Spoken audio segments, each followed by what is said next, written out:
गांव के bus stand के पास एक छोटा सा ढाबा था। हर सुबह ठीक 5 बजे राजीव चूल्हा जलाता, मिट्टी का मटका रखता, कोयले की आंच सुलगती और हवा में धुएं के साथ एक खास खुशबू फैल जाती। उसी समय एक आदमी रोज आता था, राजीव का बचपन का दोस्त हरिराम। अरे राजीव, आज फिर वही जादू बनाना? राजीव मुस्कुराता। राजीव का एक ही सपना था, मेरा बेटा कुलदीप मेरी दुकान संभालेगा। कुलदीप शहर में पढ़ता था, समझदार था, बड़ा सोचता था। कुलदीप शहर से आया था, उसकी आंखों में बड़े सपने थे। बेटा, अब पढ़ाई भी पूरी हो रही है, धीरे धीरे काम संभाल ले। बाबा, मैं जिंदगी भर मैगी नहीं बनाऊंगा। घर में सन्नाटा। कमला दरवाजे पर खड़ी रह गई। मैं शहर जाऊंगा, नौकरी करूंगा, बड़ी कंपनी में काम करूंगा। राजीव ने पहली बार अपने बेटे की आंखों में दूरी देखी। बेटा, नौकरी छोटी हो या बड़ी, नौकरी करके आदमी नौकर ही बनता है। कमरे में जैसे शब्द ठहर गए। अपना काम छोटा हो सकता है, पर उसमें इज्जत होती है। अपनी आग पर रोटी सेकने वाला किसी का हुक्म नहीं सुनता। तो क्या आप चाहते हैं मैं भी जिंदगी भर यहीं रह जाऊं? मैं चाहता हूं तू मालिक बने, नौकर नहीं।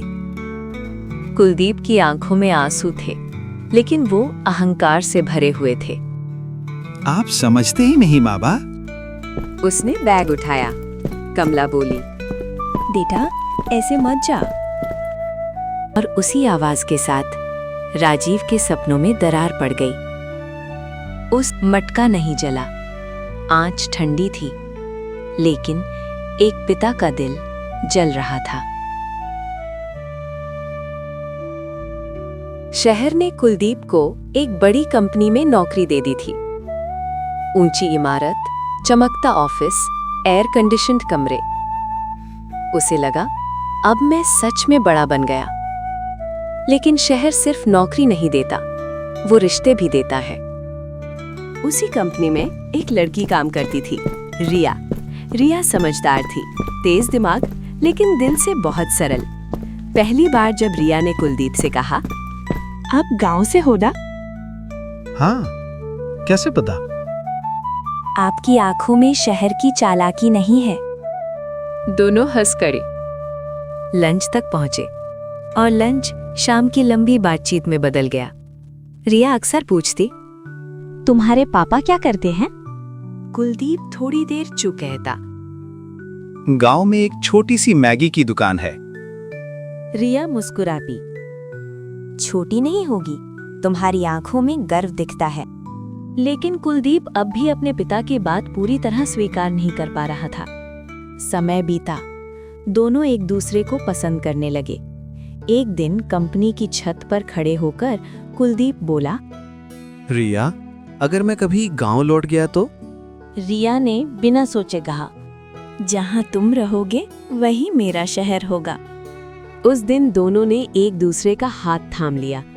कुछ महीनों बाद दोनों ने शादी कर ली, साधारण कोर्ट मैरिज। कुलदीप ने घर फोन किया, माँ, मैंने शादी कर ली। कमला चौंकी। राजीव चुप रहा। उसके दिल में थोड़ी खुशी, थोड़ा दुख। खुशी बेटे की शादी की, दुख बिना बताए शादी की। रिया और कुलदीप शहर में ही रहने लगे। दोनों नौकरी करते, अच्छा घर लिया। लेकिन एक रात कुलदीप ने ऑफिस में बॉस की डांट सुनी। तुम लोग कंपनी के लिए काम करते हो, यहाँ भावनाएं नहीं चलती। उस पल उसे फिर बाबा की आवाज सुनाई दी, नौकरी छोटी हो या बड़ी, नौकरी करके आदमी नौकर ही बनता है। रिया ने देखा कुलदीप चुप है। क्या हुआ? शायद बाबा सही थे। अब कुलदीप के पास नौकरी थी, पत्नी थी, सुख सुविधाएं थी, लेकिन कहीं ना कहीं उसके अंदर एक खालीपन था। वो खालीपन मिट्टी के मटके का था, चूल्हे की आंच का था और पिता की उम्मीदों का था। शहर ने कुलदीप को नौकरी दी थी, लेकिन शहर हमेशा साथ नहीं देता। एक सुबह ऑफिस पहुंचे तो खबर मिली कंपनी घाटी में चली गई है और कुछ ही दिनों में कंपनी बंद। हमें अफसोस है, लेकिन हम सबको हटाना पड़ रहा है। कुलदीप और रिया एक दूसरे को देखते रह गए। दोनों के पास अब कोई नौकरी नहीं थी। उन्होंने बहुत कोशिश की, इंटरव्यू दिए, ईमेल भेजे, लेकिन हर जगह एक ही जवाब, हम आपको कॉल करेंगे। दिन बीतते गए, बचत खत्म होने लगी। फिर एक रात फोन बजा। बेटा, तेरे पिताजी नहीं रहे। कम से कम उनकी चिता को तो अग्नि देने आ जाएगा ना। फोन हाथ से छूट गया। कुलदीप रो पड़ा। रिया उसके कंधे पर हाथ रखकर खड़ी रही। गांव में राजीव की चिता जल रही थी। कुलदीप ने कांपते हाथों से अग्नि दी। जिस बेटे को राजीव ने अपनी दुकान सौंपनी चाहिए, वही बेटा आज उनके अंतिम संस्कार में खड़ा था। आंखों में पछतावा था। कुछ दिन बाद कुलदीप अपने पिता की मैगी की दुकान के सामने खड़ा था। रिया आई। क्या हुआ? यहाँ क्यों खड़े हो? ये मेरे पिताजी की दुकान है। रिया ने गंभीर होकर कहा। तो तुम नौकरी क्यों करके गए? ये बात सीधे दिल में लगी। दोनों ने उसी दिन फैसला किया, दुकान फिर से खुलेगी। कुलदीप ने पहली बार अपने हाथों से मैगी बनाई। एक बूढ़ा आदमी आया। अरे, कई दिनों बाद राजीव की दुकान खुली है, एक प्लेट लगा दो बेटा। कुलदीप ने प्लेट दी और अचानक प्लेट फेंक दी। ये क्या है? राजीव भाई जैसा स्वाद कहाँ है? वो चला गया। कुलदीप चुप खड़ा रहा। रिया बोली, हमने तो सही बनाई थी। धीरे धीरे आदत पड़ जाएगी। लेकिन अंदर से वो टूट रहा था। शहर से राघव आया। अरे राघव भाई, मेरे पैसे दे, नहीं तो तेरे सारे कर्जदारों को पता दे दूंगा। 8 दिन देता हूं। रिया सब सुन रही थी। उसने पूछा, अब क्या होगा? उसी वक्त एक कार आई। एक सज्जन उतरे। राजीव कहाँ हैं? वो अब नहीं रहे। मैं उनका बेटा हूँ। मैं 5 स्टार होटल का मालिक हूँ। तुम्हारे पिता की मैगी कमाल थी। क्या तुम भी वैसी बना सकते हो? कुलदीप ने मैगी बनाई। आदमी ने खाया और सिर हिला दिया।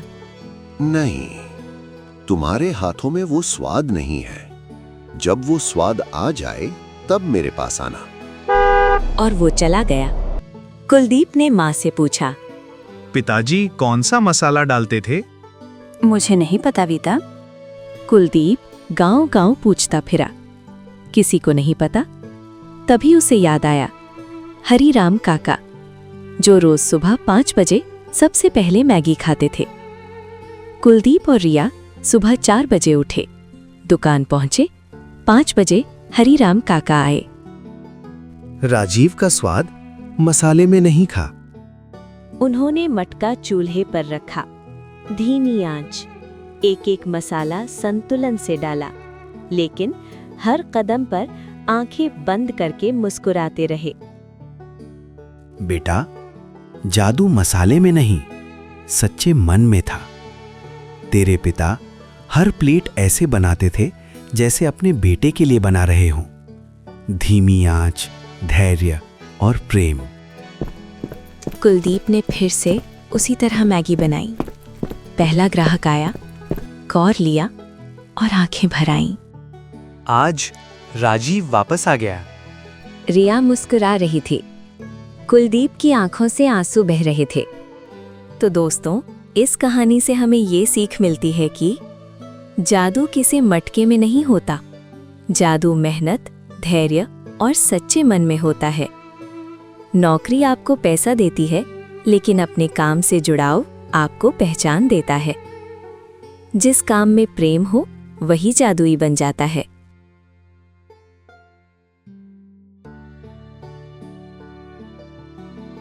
बाबा, ये गाय कितने की है? खरीद लो बेटा। गोलू आलू एक सीधा सादा सा गरीब किसान था। बचपन में ही उसे लकवा हो गया था, जिसकी वजह से वो थोड़ा लंगड़ा कर चलता था। लेकिन उसने कभी भी अपने काम में अपनी इस शारीरिक बीमारी को नहीं आने दिया। वो बहुत ही मेहनत और लगन के साथ अपने खेतों में काम किया करता था। उसके परिवार में उसकी पत्नी और एक बेटा था, जिसने बहुत समय से एक जिद लगा रखी थी कि उसे भी अपने दोस्त के घर में बंधी हुई गाय जैसी गाय अपने घर में भी चाहिए। वो भी गाय का दूध पिएगा और घी खाएगा और ताकतवर हो जाएगा, बिल्कुल अपने दोस्त की तरह। सुनहरी, इतने पैसे तो हो गए हैं कि मैं एक गाय खरीद लूं। तुम क्या कहती हो? पास के गांव में मेला लगा हुआ है, वहाँ पर थोड़े सस्ते में गाय मिल जाएगी। हाँ, अच्छा है घर में गाय आ जाए। जितना दूध हम इस्तेमाल करेंगे उतना कर लेंगे और बाकी के दूध को मैं बेचकर पैसे कमा लूंगी। हाँ, पहले मैं मेले में गाय देख लेता हूँ। अगर इस बजट में गाय मिल गई तो ले आऊंगा, वरना तो फिर 6 महीने और रुकना पड़ेगा। बाबा, मिल जाएगी गाय, देख लेना। अब आप 6 महीने और मत बोलो बाबा, वैसे भी कितना समय हो गया है। हाँ ठीक है, अगर गाय मिल गई और मुझे अच्छी लगी तो मैं खरीद लाऊंगा। फिर गोलू आलू लंगड़ाते हुए बस स्टैंड तक जाता है। वो वहाँ पर बस का इंतजार कर रहा था। तभी पड़ोस में रहने वाला उसका एक दोस्त उसे मिलता है। अरे गोलू आलू, तू कहाँ जा रहा है? अरे मैं तो पास के गांव में जा रहा हूँ, वहाँ पर आज जानवरों का मेला लगा हुआ है।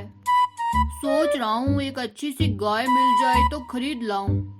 ओह अच्छा, हाँ क्यों नहीं, जाओ। तभी बस आ जाती है और गोलू आलू बस में बैठकर वहाँ चला जाता है। फिर गोलू आलू उस गांव में उतरता है। उस मेले में बहुत सारी गाय खड़ी हुई थी। गोलू आलू को एक सफेद रंग की गाय बहुत अच्छी लगती है। वो उसके पास जाता है और उसके मालिक से उसका भाव पूछता है। देखो भाई, मैं अपनी गाय की जितनी खूबियाँ बताऊं उतनी कम है। देखो, एक तो दूध बढ़िया देती है और सीधी सादी सी गाय है और कीमत भी ज्यादा नहीं है, सिर्फ 50,000 है। क्या 50,000? भाई साहब, आपने तो बहुत ज्यादा बता दिए। अरे कुछ कम करो ना। अरे मेरी गाय की कीमत मैंने बिल्कुल सही बताई है। अगर कम करने में आऊं तो 1,000-2,000 से कम नहीं कर सकता। नहीं भाई, तुम तो बहुत ज्यादा पैसे बता रहे हो, मैं इसे नहीं खरीद पाऊंगा। गोलू आलू फिर मेले में घूमने लगता है। वहाँ पर आई हुई बहुत सारी गायों पर वो नजर मारता है, लेकिन सब इतनी महंगी थी कि वो निराश हो जाता है। जैसे ही वो मेले से बाहर आने लगता है, तब उसकी नजर एक गाय पर पड़ती है, जो एक पैर से लंगड़ी थी, लेकिन उसका चेहरा बहुत ही मासूम दिखाई दे रहा था। वहीं पर एक बूढ़ा आदमी बैठा हुआ था। गोलू आलू उस गाय को देखता है, फिर आगे बढ़ जाता है, लेकिन पता नहीं फिर वो क्या सोचकर वापस आ जाता है और उस बूढ़े आदमी से पूछता है। बाबा, ये गाय कितने की है? खरीद लो बेटा, बहुत अच्छी गाय है और बहुत दूध देती है। मुझे पैसों की बहुत जरूरत है, तुम इसे 20,000 में ले लो। ठीक है बाबा, ये लो 20,000। फिर गोलू आलू उस काली गाय को लेकर वहाँ से चल पड़ता है। वो भी लंगड़ा रहा था और उसकी गाय भी लंगड़ा रही थी। उन दोनों को देखकर सारे आने जाने वाले लोग हंस रहे थे। गोलू आलू को वहाँ से अपने गांव तक आने में शाम हो जाती है। जैसे ही वो गांव में गाय लेकर आता है, गांव वाले लोग उस पर हंस पड़ते हैं। अरे गोलू आलू, ये क्या, तुम्हें क्या पूरे मेले में ये लंगड़ी और काली गाय ही मिली? तुम खुद जैसे हो वैसी ही अपने लिए गाय भी ले आए। अरे गोलू भैया, कम से कम गाय तो अच्छी ले आते। बस भाभी बस, जितने पैसे मेरे पास थे उसमें ऐसी ही गाय मिलती है, दूध देती है, इतना बहुत है। फिर गोलू आलू गाय को लेकर घर आ जाता है। सुनहरी एक बार तो गाय को देखकर हैरान हो जाती है। फिर गोलू आलू उसे बताता है कि मेले में बहुत महंगी महंगी गाय थी और वो चुन्नू का दिल नहीं तोड़ना चाहता था, इसलिए उसे कम पैसों में यही मिली और फिर वो उसे ले आया। सुनहरी, अब तुम जल्दी से आरती की थाली लाओ और गाय की पूजा कर लो। हाँ जी, ये तो आपने बहुत अच्छा किया, गाय होना तो जरूरी है। अब गाय कैसी दिखती है इसमें क्या फर्क पड़ता है, मैं अभी गाय की पूजा कर देती हूँ। अभी चुन्नू भी आता ही होगा, बहुत खुश होगा वो गाय को देखकर। फिर सुनहरी आलू अंदर से पूजा की थाली ले आती है। तब तक चुन्नू भी आ जाता है और गाय को देखकर बहुत खुश होता है।